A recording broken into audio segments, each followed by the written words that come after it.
Salutations, Willy Strokers. Humans have grouped together in societies since the old times of rock and stone and haven't since learned, like the average Twitter user, how to accept somebody else's opinion. This has resulted in countless displays of human problem-solving incompetence, otherwise known as wars. Today, we'll be looking at some of the dumbest wars ever.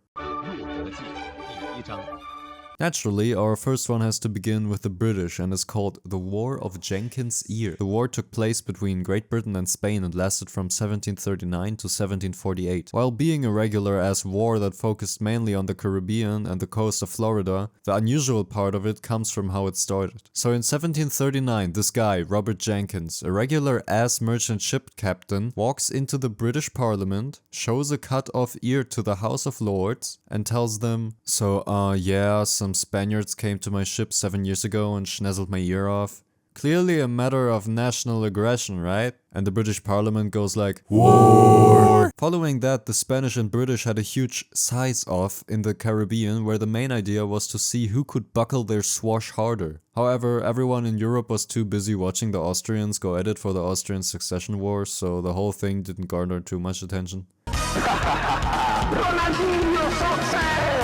Next up we have the football war, which some of you might know already. Personally, I'm not into football that much, and if you think that's outrageous, deal with it. But to nobody's surprise, with people being thrown out of literal trains because they worshipped the wrong ball kickers, it wouldn't be long until somebody made the whole thing national. In 1969, following a long series of land disputes and political issues between El Salvador and Honduras, tensions heightened as both countries were matched in the preliminary rounds to the FIFA World Cup 1970. Props to whoever figured that one out. When El Salvador won the first match, violent incidents and reprisals against Salvadorian immigrants in Honduras occurred. Damn, football racism. Definitely never had this before. Anyways, on July 14th, El Salvador severed diplomatic relations with Honduras and invaded their border. Troops engaged in land, air, and naval battles. The war was over after 4 days because the Organization of American States issued a ceasefire. Well, now I know what people mean when they say football is to die for.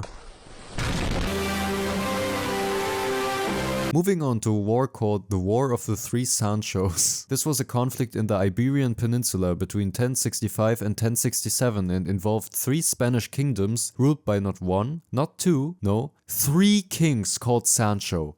On top of that, they were also all first cousins. And I thought my family reunion would be shit. Just in general, reading through this article on Wikipedia is total ass too, because every piece of information is some Sancho doing something to another Sancho. And if I am confused, imagine the soldiers of the kingdom like, oh yeah, so who are we fighting for again? Sancho? And them? Sancho! Okay. What's your name, by the way? Sancho. Your Majesty! The whole thing ended with just 1 Sancho remaining, which should be seen as a signal that all Sanchos have to come together annually and decide who the Ultra Sancho is. Just a little idea for you, Spielberg. And with that, boyos, it's time to draw the conclusion, because this guy holds my family captive if I don't. The conclusion is that in our current socio-political norms, it is very important to see the greater human spirit in everything, working towards our ultimate goal, the progression of humanity and also securing the life of this planet for generations upon generations to come, so that our children and grandchildren may hold a shining future to employ in a Costco or something. Anyways, bye.